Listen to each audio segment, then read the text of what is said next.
Yes, so guys, a very good morning, afternoon, evening to all of you, and welcome you back to our quick revision classes for your next upcoming attempt for the paper of performance management. So आज हम करने वाले हैं फटाफट revision हमारा chapter number 8, which is relevant costing, and if you can see that my chart is already been made here, and yes, it's available on our Telegram channel. So आप वहां से जाके फटाफट या नीचे लिंक में आप जाओ, फटाफट आप ये चार्ट डाउनलोड भी कर सकते हो, which is in already up there, जहां कि आप ये फटाफट चीजों को अच्छी से रिवाइज कर पाओ. Because in this chart I have not only incorporated all the headings but also I have incorporated all the things which you need to remember in solving your practical as well as theoretical questions. So आज का chapter हमारा बड़ा interesting है और at the same time बड़ा easy है, लेकिन examination में या क्वेश्चंस में आप में इसमें बहुत सारी मिस्टेक्स कर देते हो. Because this chapter is all about your relevant costing and it is absolutely focused on the concept. Okay, यहां पे ऐसा कोई मैकेनिकल फॉर्मूला नहीं है जो आप याद करके जाओ और आपने लिख दिया और आपका आंसर आ जाएगा. यहां पे आपको हर चीज को, हर एक चीज को समझना पड़ेगा और ये समझना पड़ेगा कॉस्ट का रीजन क्या है, और फिर ये देखना पड़ेगा कि क्या वो कॉस्ट आपके डिसीजन मेकिंग के लिए रिलेवेंट है या नहीं है. So before starting the chapter, the first thing you need to understand is that get clarity about which costs are relevant or not. अब कौन सी कॉस्ट रिलेवेंट है या नहीं है, ये समझने के लिए पहले हमें ये समझना पड़ेगा हम ये क्यों देख रहे हैं. सी, हमने बचपन से आज तक ये पढ़ा हुआ है कि भैया जो भी कॉस्ट आया सबको ऐड कर दो, ऐड कर दो, ऐड कर दो और आपकी कॉस्ट शीट बना दो. लेकिन यहां पे आपको सबसे पहले ये समझना पड़ेगा कि आपका यहाँ पे अप्रोच पूरा अलग है. यहां पे हमें हर एक कॉस्ट को ऐड नहीं करना है. हम मानते हैं सब जो कॉस्ट इंकर होती है वो सब आपको लगने ही वाली है, लेकिन वो सब कॉस्ट हमारे डिसीजन मेकिंग के लिए काम की नहीं होती है. डिसीजन मेकिंग के लिए हमें सिर्फ वो चीजें देखनी होती है जो हमारे काम की है. सो हमें हमारे फोकस को यहां पे थोड़ा नैरो डाउन करना है. हमारा सब कुछ को आप बस आने दो नहीं करना है. हमें ये सब चीजें वो रखनी है यहां पे हमारी कॉस्ट शीट में जो हमारे लिए रिलेवेंट है. तो आपका फर्स्ट क्वेश्चन होना चाहिए, सर तो ऐसी कौन सी कॉस्ट है जो हमारे लिए रिलेवेंट है. So always remember that there are only 3 cost which are relevant for you. तो जब कभी भी आपके पास कोई भी कॉस्ट आएगा आपके डिसीजन मेकिंग के लिए, आपको यह देखना है क्या वो इन 3 तरीकों में आता है या नहीं आता है. अगर आता है तो वो रिलेवेंट है और नहीं आता है तो वो रिलेवेंट नहीं है. बट ये चीज ध्यान रखो, ये तीनों भी कंडीशन सेटिस्फाई होनी चाहिए आपके कॉस्ट को लेकर, और होती है तो वो रिलेवेंट है, उसको ऐड कर दो, डिसीजन मेक कर लेना उसके बेसिस पे. नहीं आता है तीनों में कहीं पे भी, देन फॉरगेट इट. यहां पे हमारा अप्रोच ही पूरा अलग है. सो फर्स्ट पार्ट, सर कौन सी कॉस्ट हमारे रिलेवेंट रहेगी. तो आपको बता दूं गाइस, आपकी जो भी फ्यूचर कॉस्ट है, मतलब क्या, अभी तक हमने जो भी पैसा खर्चा किया है उसको भूल जाओ. आने वाली जो भी फ्यूचर कॉस्ट है आपकी, लगने वाली जो फ्यूचर कॉस्ट है, जो आप प्रेरित कर सकते हो, जो आप डिसाइड कर सकते हो कि खर्चना है या नहीं खर्चना है, वही आपकी कॉस्ट रिलेवेंट रहेगी. जो पैसा आपने ऑलरेडी खर्च दिया है, हिस्टोरिकल कॉस्ट, मैंने रिसर्च एंड डेवलपमेंट पे, रिसर्च के लिए, या मैंने जाने आने में, या प्रोजेक्ट अप्राइजल के लिए जो भी खर्चा ऑलरेडी कर दिया है, हिस्टोरिकल कॉस्ट है, जो मैंने पैसा दे दिया है वो मैं वापस नहीं ले सकता हूं. That are all of your sunk cost. तो आपने जो पैसा स्पेंड कर दिया है, फॉरगेट इट, वो यहां पे रिलेवेंट नहीं है क्योंकि आप उसको वापस नहीं ला सकते हो. और ऐसी कोई भी कॉस्ट है जो आपने ऑलरेडी कमिट करके रखी है. फॉर एग्जांपल रेंट, मैंने ये कमिट करके रखा कि मैं मेरा क्लासरूम 12 महीने के लिए रेंट पे रखने वाला हूं. तो जब मैं 12 महीने के लिए रेंट पे क्लासरूम रखने वाला हूं, तो मैं क्लास चलाऊं या ना चलाऊं, मुझे रेंट तो देना ही है. तो जो ऐसी कमिटेड कॉस्ट है उनको भूल जाओ, उनको मत लो यहां पर, वो आपके काम की नहीं है. हमारे डिसीजन मेकिंग को उसको प्रेरित मत करने दो, हमारे डिसीजन मेकिंग को उसको बदलने मत दो, क्योंकि ये तो पैसा हमें खर्चना ही है. So all your historical cost, committed cost are irrelevant for you, but your future upcoming cost could be relevant for you. Next important part is your cash item. आपकी वो सारी कॉस्ट जो आपको कैश में स्पेंड करनी है, वो relevant है. जो आपने कैश में स्पेंड ना नहीं करनी है, जैसे आपका डेप्रिसिएशन या अमोर्टाइजेशन, ये आपका इररिलेवेंट है. तो आपकी कॉस्ट फ्यूचर तो होनी चाहिए, प्लस आप कैश में पैसा देना चाहिए. पैसा देने वाले हो, कैश आउटफ्लो है आपका, तो रिलेवेंट है, नहीं तो वो रिलेवेंट नहीं है. So these two are the basic category. It should be future cost and it should be a cash cost for you. Non-cash items are not relevant for you at all. And then coming to your third condition which is incremental cost for you. ये वहां पर काम आएगी जहां पे आप already कोई खर्चा कर रहे हो. तो ऑलरेडी कोई खर्चा कर रहे हो, ऑलरेडी कोई कमिटेड कॉस्ट है, वो आपके लिए रिलेवेंट है. लेकिन ऑलरेडी जो आप कर रहे हो उससे आपको ज्यादा करना पड़ेगा. अब इंक्रीमेंटल कॉस्ट है. फॉर एग्जाम्पल, मैं मेरे क्लासरूम का रेंट ऑलरेडी 1 लाख रुपए पर मंथ दे रहा था, लेकिन क्योंकि मैं एक नया कोर्स चालू कर रहा हूं तो मुझे 1,20,000 देना पड़ रहा है.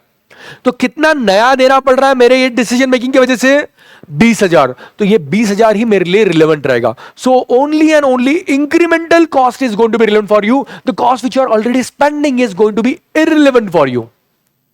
तो जो कुछ नया कॉस्ट आ रहा है आपका वो रिलेवेंट है. एग्जिस्टिंग फिक्स कॉस्ट का अपॉर्शन कॉस्ट, जैसे ही ये हिट हुआ ना, एग्जिस्टिंग फिक्स कॉस्ट का अपॉर्शन कॉस्ट भूल जाओ. That is absolutely irrelevant for you. क्योंकि एग्जिस्टिंग फिक्स कॉस्ट है ना, वो तो आपको एनीवेज देना ही था. मैं ये नया प्रोजेक्ट चालू करूं या नहीं करूं, मैं नया कोर्स चालू करूं या नहीं करूं, एग्जिस्टिंग फिक्स कॉस्ट तो मुझे देना ही है. बट अगर एग्जिस्टिंग फिक्स कॉस्ट में मेरे इस नए कोर्स की वजह से कुछ एडिशनल कॉस्ट आ रहा है, तो वो जितना एडिशनल आएगा वो रिलेवेंट रहेगा, बचा हुआ सारा इररिलेवेंट रहेगा. Remember this. So please remember that as well. Further, अगर कोई अपॉर्चुनिटी कॉस्ट है, अपॉर्चुनिटी कॉस्ट मतलब क्या? Cost for next best opportunity foregone. मैं ACCA चालू कर रहा हूं कोई दूसरे कोर्स के अलावा, तो अगर दूसरे कोर्स में मैं कुछ और अर्न कर सकता था, पॉजिटिव कंट्रीब्यूशन ला सकता था, तो वो मेरा अपॉर्चुनिटी कॉस्ट रहेगा. तो जितने भी अल्टरनेटिव होगी आपके पास, उसका जो बेस्ट अल्टरनेटिव रहेगा वो आप ले लेना as a opportunity cost. So please remember, whenever you are deciding about any cost, whether it is irrelevant और irrelevant, always remember that it has to pass with this 3 different test. वो आपका incremental cost होना चाहिए, वो आपका future cost होना चाहिए, और वो आप कैश में कॉस्ट स्पेंड करना चाहिए. अगर ये तीनों में से कोई भी एक चीज भी मिसिंग है, तो आपका कॉस्ट रिलेवेंट नहीं है. भूल जाओ, छोड़ दो वो कॉस्ट को वहां पर. Remember, this is only for relevant costing. अब ये रिलेवेंट कॉस्टिंग अलग अलग डिसीजन मेकिंग में काम आता है. ओके, तो डिसीजन मेकिंग के ऊपर हम बाद में जाएंगे. पहले हम ये देख लेंगे, अब ये जो तीनों हमने कंसेप्ट देखे ना, ये अप्लाई करेंगे हमारे डिफरेंट एलिमेंट्स ऑफ कॉस्ट के ऊपर. तो अभी अभी हमने देखा, एक बार और फटाफट मेरे साथ रिपीट करो, कौन से 3 कॉस्ट आपके लिए रिलेवेंट होने वाले हैं? Yes, cash cost, incremental and future डिफिन. Right? So you can simply remember it with short word of FIC. Future cost, incremental cost and cash cost. इसके अलावा आपके जो भी कॉस्ट है वो सारे आपके इररिलेवेंट रहेंगे. Now let's bring this into the part of your different elements of cost. तो पहले हम बात करते हैं मटेरियल के बारे में. अब देखो, ये बड़ा कंफ्यूजिंग है, क्योंकि आपको क्या होता है, ढेर सारी इंफॉर्मेशन दी रहती है केस स्टडी के अंदर और बताई जाती है कि आपको कैलकुलेट करना है इसका कौन सा रिलेवेंट कॉस्ट है. तो समझ लो, आज हम इन सब बातों के बारे में फटाफट कंसेप्ट रिवाइज कर रहे हैं. ओके, सो सबसे पहली बात, जो मटेरियल आपने ऑलरेडी जो पुराने कॉस्ट में खरीद के रखा था, पुराने कॉस्ट को तो भूल ही जाओ, वो हिस्टोरिकल कॉस्ट है, भूल जाओ. ऑलवेज रिमेंबर, ये FIC को अपने को हमेशा आगे लेकर आना है. तो जो पुराने कॉस्ट में 100-200 रुपए में खर्चा था, आपने मटेरियल लाया था, वो तो भूल ही जाओ. अब आगे बात करते हैं. अब मटेरियल हमें जो ये नए प्रोजेक्ट में लगने वाला है, वो ऑलरेडी स्टॉक में है और आप ऑलरेडी यूज भी करते हो. तो आप अगर ये प्रोजेक्ट में यूज कर लोगे तो आप रिप्लेस कर दोगे. तो जो भी करंट प्राइस है उसको, वो आपके लिए रिलेवेंट हो जाएगी. ओके, अगर ये आपके पास स्टॉक में है लेकिन अब वो रिप्लेस नहीं होगा क्योंकि वो मार्केट में अवेलेबल ही नहीं है, तो यहां पे अपॉर्चुनिटी कॉस्ट पे जाएगा. सर अपॉर्चुनिटी कॉस्ट क्यों? क्योंकि आप जो ऑलरेडी एग्जिस्टिंग प्रोडक्ट में यूज करने वाले थे, वहां ना करते हुए आप नए प्रोजेक्ट में यूज कर रहे हो, तो जो भी अपॉर्चुनिटी लॉस्ट हुई आपकी, वो यहां पर ले लो. उसका कोई सर अल्टरनेटिव यूज ही नहीं था, पड़ा था सर वो मार्केट में, कोई यूज ही नहीं था, तो उसको स्क्रैप वैल्यू के ऊपर ले लो. और अगर उसका अल्टरनेटिव यूज है, इन दैट केस जो भी यूज का वैल्यू मिलेगा या स्क्रैप वैल्यू जो भी हायर रहेगा, आप वो लोगे. अब यहां पे कभी कभी बहुत इंटरेस्टिंग चीज देते हैं, वो बोलते हैं हमारे पास एक मटेरियल था जिसका कोई यूज नहीं है, लेकिन अब ये मटेरियल को हमें बेचना पड़ेगा स्क्रैप पे, तो हम क्या लेंगे? Scrap value. लेकिन कभी कभी बोलते हैं इसको हमें डिस्पोज करना पड़ेगा, और डिस्पोज करने का कॉस्ट हमको 1000 रुपए बियर करना पड़ेगा. तो ऐसे केस में हम स्क्रैप वैल्यू माइनस में लेंगे. क्यों? क्योंकि हम उपकार कर रहे हैं ये मटेरियल को यूज करके. अगर ये मटेरियल आप यूज नहीं करते, पड़ा रहता, डिस्पोज करना पड़ता, 1000 रुपए लगता, लेकिन हम अगर हम ये प्रोजेक्ट में यूज करेंगे तो 1000 बचेगा, और 1000 बचेगा तो आपके लिए रिलेवेंट है क्या? यस, क्योंकि हमारा पैसा बचा रहा है, तो हम इसको माइनस में लेते हैं. ये एक इंटरेस्टिंग बात यहां पे हमेशा आती है देखने के लिए. नेक्स्ट कॉस्ट अगर मैं बात करूं तो लेबर कॉस्ट के बारे में. अब लेबर कॉस्ट, मेरे पास स्पेयर कैपेसिटी, मेरे लेबर को मैं पे कर रहा हूं 10 घंटे के लिए, लेकिन वो सिर्फ 8 घंटे के लिए काम करते हैं, 2 घंटे के लिए खाली बैठे रहते क्योंकि उनके पास काम ही नहीं रहता है, पर पेमेंट पूरा जाता है उनको. तो स्पेयर कैपेसिटी मेरे पास, क्या मुझे इन 2 घंटों को मैं मेरे प्रोजेक्ट में लगा दूं? क्या कोई एक्स्ट्रा इंक्रीमेंटल कॉस्ट आने वाला है क्या? नहीं सर, हम तो उनको ऑलरेडी 10 घंटे के लिए पे कर रहे हैं, तो इसका रिलेवेंट कॉस्ट नील रहेगा. अगर मेरा लेबर सर फुल कैपेसिटी पे चल रहा है, अब मुझे नया प्रोजेक्ट चालू करना है, तो नया लेबर हायर करना पड़ेगा, तो जो भी नया लेबर की कॉस्ट है वो ले लो. सर फुल कैपेसिटी पे चल रहा है, मार्केट में लेबर अवेलेबल ही नहीं है, तो अपॉर्चुनिटी कॉस्ट और वेज रेट दोनों भी लेना. ऑलरेडी प्रोजेक्ट ए पे वर्कर लगे हुए हैं, वहां से निकाल के मैं बी पे लगा रहा हूं, तो उनको जो सैलरी दूंगा वो लूंगा, प्लस जो मेरा ए की वजह से अपॉर्चुनिटी लॉस हुआ है वो भी यहां पर मैं लेने वाला हूं। ये आप सब लोग ध्यान रखना। और अगर मैं लेबर को ए के प्रोजेक्ट के लेबर को थोड़ा ओवर टाइम देके बी मेरे नए प्रोजेक्ट पे लगा रहा हूं, तो एक्चुअल रेट ले लो। So see, we are applying that FIC only in all these three terms. अब कोई नई एसेट है, अब कोई एसेट है, एग्जिस्टिंग एसेट है सर, पड़ी थी वो एसेट, तो अगर पड़ी थी और आप उसको कुछ भी यूज नहीं कर रहे थे, तो उसको बेच के कितना पैसा मिलेगा वो, या फिर वो जहां यूज कर रहे हो वहां से जितना लॉस कंट्रीब्यूशन है वो हायर ऑफ दिस ले लो। सर नई एसेट लेनी पड़ेगी हमारे प्रोजेक्ट के लिए, तो परचेज प्राइस ले लो। डेप्रिसिएशन याद रखना हमेशा आपका इररिलेवेंट है। क्यों दोस्तों? क्योंकि वो आपका कैश कॉस्ट नहीं है। So you will see that, बच्चों को मैंने देखा है बहुत सी बार यहीं पे कंफ्यूजन होता है कि सर इतना सारा कॉस्ट है, कौन सा रिलेवेंट है कौन सा इररिलेवेंट है। तो आपको इतना सब याद रखना ही नहीं है, आपको सिर्फ ये याद रखना है FIC, future cost, incremental cost और आपका कैश कॉस्ट, सिर्फ ये रिलेवेंट है। इसके अलावा कोई भी कॉस्ट के बारे में बात करो सर वो इररिलेवेंट है। लेकिन आप फटाफट इसमें देख भी लो तो एकदम सिंपल है दोस्तों। लेबर अगर आपके पास अवेलेबल है वो आप लगाने वाले हो, उनको स्पेयर कैपेसिटी तो निल लो। लेबर ऑलरेडी यूज कर रहे, कहीं से बाहर निकालने वाले हो तो अपॉर्चुनिटी कॉस्ट लो। नया लेबर हायर करेंगे, नया लेबर का कॉस्ट ले लो, as simple as that. But opportunity cost में उनका एक्जिस्टिंग वेज रेट लेना मत भूलना। बहुत से बच्चे यहां पे मिस्टेक करते हैं, सिर्फ अपॉर्चुनिटी कॉस्ट लेते हैं लेकिन एक्जिस्टिंग वेज रेट लेना यहां पर मत भूलना। This is a very critical mistake which maximum student does. Material के बारे में बात करूं, ऑलरेडी एक्जिस्टिंग मटेरियल है सर, कहीं यूज नहीं होने वाला, स्क्रैप वैल्यू में ले लो। डिस्पोज का हमें कॉस्ट लगने वाला था, माइनस में लो। ऑलरेडी है मटेरियल, रिप्लेस करने वाले करंट प्राइस पे ले लो। रिप्लेस नहीं कर सकते सर, मार्केट में नहीं है, अपॉर्चुनिटी कॉस्ट ले लो। Right? So just 4 to 5 items in each of this, and if you remember the main basic criteria of FIC, आपको ये चीजें अच्छे से याद होगी। ये चैप्टर बड़ा स्कोरिंग होता है क्योंकि इसके अंदर वो कैलकुलेशन में कॉम्प्लेक्सेशन कुछ कर ही नहीं सकते हैं, वो सिर्फ कंसेप्ट में कॉम्प्लिकेशन कर सकते हैं, जो कि मैक्सिमम 10-12 चांसेस है। तो ये 10-12 चांसेस आप पढ़ लोगे तो ये तो आपको श्योर शॉट मार्क्स देने वाला है। अब सर ये जो आप रिलेवेंट कॉस्टिंग पढ़ा रहे हो क्योंकि ये अलग हटकर है, ये हम कहां अप्लाई कर सकते हैं? तो बेसिकली अगर मैं मोटा मोटी बात करूं, बिकॉज हम फटाफट रिवाइज कर रहे हैं, मैंने इंपॉर्टेंट बातें ली है यहां पर, हम ये मोटा मोटी अप्लाई कर सकते हैं 3 कंडीशन में, 3 अलग अलग डिसीजन मेकिंग में। सबसे पहला डिसीजन है वन ऑफ कॉन्ट्रैक्ट। सर हमारे पास ऐसा कोई कॉन्ट्रैक्ट आया है जो ऑल टुगेदर नया कॉन्ट्रैक्ट है सर। सर ऐसा, अब हम ऑलरेडी काम हमारा जो कर रहे हैं वो चलने दे रहे हैं, जो ऑलरेडी हम करते हैं वो करते रह रहे हैं, इसके अलावा हम एक नया कॉन्ट्रैक्ट ले रहे हैं सर। अब ये जो नया कॉन्ट्रैक्ट आप ले रहे हो, हमें सर ये कॉन्ट्रैक्ट कोई भी हालत में चाहिए, क्योंकि हमें जो पैसा चाहिए था, हमारा जो पेट भर रहा था, हमारा एग्जिस्टिंग काम से हो रहा है। बट ये क्योंकि हमारे पास नया कॉन्ट्रैक्ट आ रहा है, हमें कोशिश करने की कॉन्ट्रैक्ट को हम हासिल करें, मे बी फ्यूचर में हमें प्रॉफिट होगा। तो सर ये एक सिंगल कॉन्ट्रैक्ट के लिए हमें प्राइसिंग निकाल के दो, एक सिंगल कॉन्ट्रैक्ट के लिए हम प्राइसिंग निकाल रहे हैं, तो इसके लिए हम इसको बोलते हैं वन ऑफ कॉन्ट्रैक्ट। हम कोशिश ये करेंगे कि यहां पे हम मिनिमम प्राइस रखें। क्यों हम मिनिमम प्राइस करें? क्योंकि हम इनसे जब निगोशिएट करने वाले हैं, हम सामने वाले से जब निगोशिएट करेंगे तो हम कोशिश करेंगे कि ये मिनिमम प्राइस के ऊपर थोड़ा बहुत आसपास जाके हम सेटल कर दें, क्योंकि अभी हमारा सिर्फ एक इंटेंशन है कि हमें कॉन्ट्रैक्ट को हासिल करना है। तो रिलेवेंट कॉस्टिंग की सारी टेक्निक लगाएंगे, मटेरियल का कॉस्ट निकालेंगे, लेबर का कॉस्ट निकालेंगे, आपके सारे मशीन वगैरह का कॉस्ट निकालेंगे और देखेंगे कि एक्चुअल हमें कॉस्ट कितना आ रहा है नया कॉन्ट्रैक्ट करने का, and that will be the minimum price which you could set them off. Okay, that's why they are called as one of contract. एक सिंगल कॉन्ट्रैक्ट के लिए प्राइसिंग निकाल रहे हैं, तो हम क्या करेंगे, सारे रिलेवेंट कॉस्ट को ही कंसीडर करेंगे, which is FIC। Are you understanding everyone?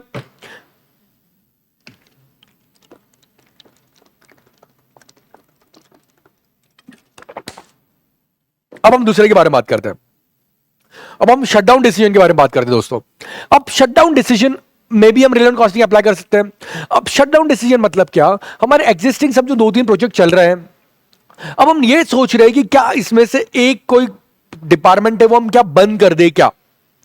तो हमें ये बंद करने के लिए पहले ये देखना पड़ेगा कि वो बंद करने के रिलेटेड सारी रिलेवेंट कॉस्टिंग क्या है। बिकॉज कभी कभी क्या होता पता है क्या, आपके just because of fixed overhead अपॉर्चमेंट आपका कोई प्रोडक्ट लॉस में दिखता है, कंट्रीब्यूशन पॉजिटिव दे रहा है ना, तो बात खत्म। तो यहां पे हमें ऑलवेज याद रखना, in case of shutdown decision the main highlight is contribution. हमारा पूरा डिसीजन मेकिंग शटडाउन का कंट्रीब्यूशन पे रहेगा। और इतना ध्यान रख लेना, अगर कंट्रीब्यूशन सिंपली मेरा हायर है तो फिर हम शटडाउन नहीं करेंगे। And you have to check that इसकी जो भी फिक्स कॉस्ट है, इसकी जो भी फिक्स कॉस्ट है, क्या ये फिक्स कॉस्ट अवॉइडेबल है क्या। अगर ये फिक्स कॉस्ट अवॉइडेबल नहीं है तो फिर तो इसका डिसीजन देखिए मतलब ही नहीं है, उसको आप कंसीडर ही मत करो, क्योंकि ये आप बंद करो या मत करो, फिक्स कॉस्ट तो खर्चा होने ही वाला है। फॉर एग्जाम्पल समझो मेरा हेड ऑफिस का रनिंग एक्सपेंडिचर है हर महीने का 1 लाख, जो मैं मेरे 5 यूनिट में बांट देता हूं एज 20,000 ईच। मुझे बोलो ये एक डिपार्टमेंट बंद करने से क्या मेरा हेड ऑफिस का रनिंग कॉस्ट बंद हुआ क्या? नहीं सर, वो तो हमें स्पेंड करना है सर, हेड ऑफिस वाले को थोड़ी बोलेंगे सैलरी कम कर देंगे आपकी, नहीं। So this 1 lakh is unavoidable fixed cost. तो ये जो 20,000 का अपॉर्चुनमेंट है इसको आप रिलेवेंट नहीं मानोगे। तो अनअवॉइडेबल फिक्स कॉस्ट को भूल जाओ, अवॉइडेबल फिक्स कॉस्ट से कंपैरिजन करेंगे। So you have to check only one thing, अगर मेरा कंट्रीब्यूशन वो पर्टिकुलर यूनिट से, पर्टिकुलर डिपार्टमेंट से जो मैं बंद करने की सोच रहा हूं, अगर मेरा contribution is more than the avoidable fixed cost, please do not shut this. अरे आप अवॉइडेबल फिक्स कॉस्ट से ज्यादा कंट्रीब्यूशन कर रहे हो, मतलब वो जो यूनिट का स्पेसिफिक कॉस्ट आ रहा है उससे आपका कंट्रीब्यूशन ज्यादा है, तो क्यों बंद कर रहे हो भाई? उसको चलने दो ना और सेल करो, अवॉइडेबल फिक्स कॉस्ट भी, अनअवॉइडेबल फिक्स कॉस्ट भी कवर कर लोगे। बट अगर मेरा कंट्रीब्यूशन अवॉइडेबल फिक्स कॉस्ट से कम आ रहा है तो मैं इसको शट डाउन कर देना चाहिए। लेकिन आपको यहां पे बहुत सी बार क्वेश्चन में पूछा जाता है और क्या चीजें हमने समझनी चाहिए बंद करने के लिए, तो आपको कुछ क्वालिटेटिव फैक्टर भी चेक करना पड़ेगा। कभी ये देखो कि वो बंद करने के सोशल इंपैक्ट क्या हो सकते हैं, वो बंद करने के आपके बाकी ऑर्गेनाइजेशन के ऊपर इंपैक्ट नहीं होने चाहिए। फॉर एग्जाम्पल मेरा एक से डिपार्टमेंटल, मेरा एक समझो एक रेडीमेड स्टोर है जहां पे मैं मेंस वेयर भी बेचता हूं, किड्स वेयर भी बेचता हूं और लेडीज वेयर भी बेचता हूं। लेकिन यहां पे मैं देखता हूं कि यहां पे चिल्ड्रंस वियर जो है, किड्स वियर जो है, वो मुझे प्रॉफिट नहीं देता है। लेकिन ये क्योंकि अवेलेबिलिटी होने की वजह से लोग, पूरी फैमिली आके पूरी शॉपिंग करके अपने पास जाती है, तो चाहे ये किड्स वेयर मुझे प्रॉफिट ना दे, बट क्योंकि इस वजह से मेरा मेंस वेयर और लेडीज वेयर में भी लोग आ रहे हैं, वुमेन्स वेयर में भी लोग आ रहे हैं, तो मैं इसको चालू रखूंगा। तो just because my contribution is not more than avoidable fixed cost, it's not always that you should shut down, you have to take care about all other qualitative factors as well. तो sir थोड़ा मैं ये बता दो कि avoidable fixed cost, unavoidable fixed cost क्या होता है, तो आपको एक अंडरस्टैंडिंग यहां पे देता हूं। देखो मैं सिंपल है, देखो अगर मेरा कंट्रीब्यूशन आ रहा है एक प्रोजेक्ट से समझो 2 लाख, और इस प्रोजेक्ट का स्पेसिफिक फिक्स कॉस्ट है, क्योंकि वो अवॉइडेबल रहेगा, मतलब मैं अवॉइड कर सकता हूं। अगर प्रोजेक्ट बंद कर दूंगा तो स्पेसिफिक फिक्स कॉस्ट चले जाएगा, प्रोजेक्ट बंद नहीं करूंगा मैं तो स्पेसिफिक फिक्स कॉस्ट रहेगा। समझो इस प्रोजेक्ट का स्पेसिफिक फिक्स कॉस्ट है 1,80,000। So see now here, my contribution is more than fixed cost. तो चलने दो ना सर, ये आपको 20,000 का स्टिल पॉजिटिव प्रॉफिट दे रहा है। बट रिमेंबर, मैंने फिक्स कॉस्ट कौन सा लिया है? सिर्फ और सिर्फ अवॉइडेबल फिक्स कॉस्ट लिया है, क्योंकि अनअवॉइडेबल फिक्स कॉस्ट तो मैं एनीवे स्पेंड करूंगा, ये बंद करूं या ना करूं। और वही अदर केस है जहां पे समझो मेरा कंट्रीब्यूशन 2 लाख है और मेरा अवॉइडेबल फिक्स कॉस्ट 2.5 लाख है, तो मैं यहां पे लॉस 50,000 में हूं। तो अगर मैं ये यूनिट बंद कर दूं तो ये मैं इग्नोर कर दूंगा, तो मेरा ये लॉस भी बच जाएगा। Okay, so please remember, in case of shutdown decision, you will always consider contribution in terms of avoidable fixed cost. Avoidable fixed cost मतलब क्या? जो हमारे यूनिट को बंद करने से हम बंद कर सकते हैं या हमारे यूनिट को चालू करने से चालू रख सकते हैं। जो unavoidable fixed cost है वो तो भूल जाओ। अगर anyways we have learned that unavoidable fixed cost is not relevant for you. So see, applying the relevant costing principle only here. Then comes the next part is दोस्तों make और bye decision. अब make और bye decision में आपको सबसे पहले यह समझना है कि क्या आप जो चीज खरीद, यहां पे पहले तो समझो कि हम ये देख रहे हैं कि हम जो ये चीज बना रहे हैं या हम जो चीज हम करने वाले हैं, क्या हमने खुद से बनानी चाहिए या बाहर वाले से खरीद लेनी चाहिए। अगर हम खुद से बनाए तो ये सिंपल है सर, हम देखेंगे सर सेविंग के बारे में। अगर हमारा बाइंग रेट 10 है और हम खुद से 8 पे बना सकते हैं तो ऑब्वियसली हम बनाएंगे, ये तो लॉजिकल है, ये तो एकदम सिंपल है, ये तो आपको बचपन से आता है, इसको सिखाने की भी जरूरत नहीं है। सर हमारे बनाने की कॉस्ट 12 है क्योंकि हमें सब कुछ ताक झाक करना पड़ता है, लेकिन बाहर से खरीद लो तो 10 में आ जाएगा, तो आप बाहर से खरीद लो यार, बात खत्म। लेकिन प्रॉब्लम यहां पे वो आती है जब इस केस में आपके लिमिटिंग फैक्टर है। सर कोई चीज लिमिटिंग है हमारे पास, लेबर रिसोर्सेज लिमिटेड है हमारे पास, अब हमने क्या करना चाहिए? हमारे पास 3 प्रोडक्ट है ए बी सी, कौन सा बनाना चाहिए और कौन सा हमने परचेज करना चाहिए? तो सर आपने हमें लिमिटिंग फैक्टर एनालिसिस में सिखाया हुआ है 5 step approach, calculate contribution per unit, calculate contribution पर square resource, rank the units, allocate the resource and make the things. But यहां पे कुछ 2 स्टेप चेंज होगी, बाकी सब कुछ सेम रहेगा, क्योंकि यहां पे हम लिमिटिंग फैक्टर है और हम मेक और बाय डिसीजन कर रहे हैं। हमारा फर्स्ट स्टेप रहेगा rather than calculating contribution per unit, यहां पे हमारा फर्स्ट स्टेप रहेगा to calculate saving per unit. Sir what do you mean by this saving per unit? For example आपको फटाफट बताता हूं मैं, प्लीज टेक हियर कंसेप्ट ही है इसलिए फटाफट बता रहा हूं। समझो मेरा बनाने का कॉस्ट है, समझो मेरा बाइंग कॉस्ट है ए का 20, बी का 30, सी का 40। मेरा मेकिंग कॉस्ट है ए का वेरिएबल कॉस्ट है। मेकिंग कॉस्ट अब सिर्फ वेरिएबल हो गई, ये एक मिस्टेक करते बच्चों, आप ध्यान में रखना हमेशा। मेरा ए का बनाने का वेरिएबल कॉस्ट है 18, बी का है से 25 और सी का है 30। And now what comes is savings. Savings मेरा बना के जो सेविंग्स है, this is 2, this is 5 and this is 10। इसको मैं लेके जाऊंगा मेरे स्टेप 1 में। So what I am going to do is I am going to calculate savings. Savings क्या रहेगा मेरा, by price minus making variable cost. अब सेविंग जो आया मेरा पर यूनिट, इसको मैं डिवाइड करूंगा स्केयर रिसोर्स पर यूनिट। जो ये पर स्केयर रिसोर्स ले रहा है मेरा पर यूनिट, उससे मैं डिवाइड करूंगा। और अब जो आएगा वो हिसाब से मैं रैंकिंग दूंगा। और रैंकिंग देने के बाद जैसे हम हमेशा अलोकेट करते थे वैसे हमारे स्केयर रिसोर्स को अलोकेट करेंगे, और जो यूनिट तक हमारा स्केयर रिसोर्स नहीं बचा है वो जाके हम बाय कर लेंगे। मतलब क्या सर, अब समझो मेरे पास labour are only 1000 hours. I am not going in lot of detail here because it's just for your quick revision. समझो मेरे पास लेबर आर 1000 है, और ये 1000 जो मेरे पास लेबर आर है, ये मैं क्या करूंगा, सबसे पहले समझो रैंक 1 आया बी का, तो बी को पूरा दे दूंगा। समझो अब मेरे पास 300 बचे हैं। रैंक 2 आया से ए का, ए को 200 दे दूंगा। अब मेरे पास 100 बचे। सी के लिए हमें 300 चाहिए थे लेकिन बचे सिर्फ 100 है, तो 100 से जितना बना सकते बना लेंगे। और 200 लेबर आर हम नहीं हमारे पास, तो हम बचे हुए जो यूनिट्स हैं हमारे, वो हम बाहर से खरीद के ला लेंगे। इससे क्या होगा सर, इस अप्रोच से क्या हो रहा है, हम हमारा स्केयर रिसोर्स उसको दे रहे हैं जो हमारा सेविंग पर स्केयर रिसोर्स सबसे ज्यादा ला रहा है। जिसकी सेविंग पर यूनिट ज्यादा नहीं है, जिसका सेविंग पर रिसोर्स सबसे ज्यादा है, क्योंकि यहां पे स्केयर रिसोर्स है।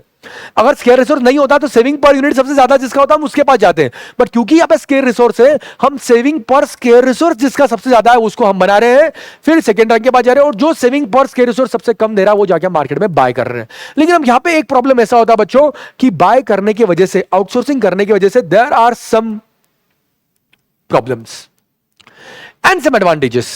पहले हम प्रॉब्लम के बारे में बात करते हैं। सर क्या क्या प्रॉब्लम हो सकती है अगर हम आउटसोर्सिंग करते हैं? तो सबसे पहला प्रॉब्लम आपका हो सकता है कि आपका यहां पे कंट्रोल लॉस हो रहा है।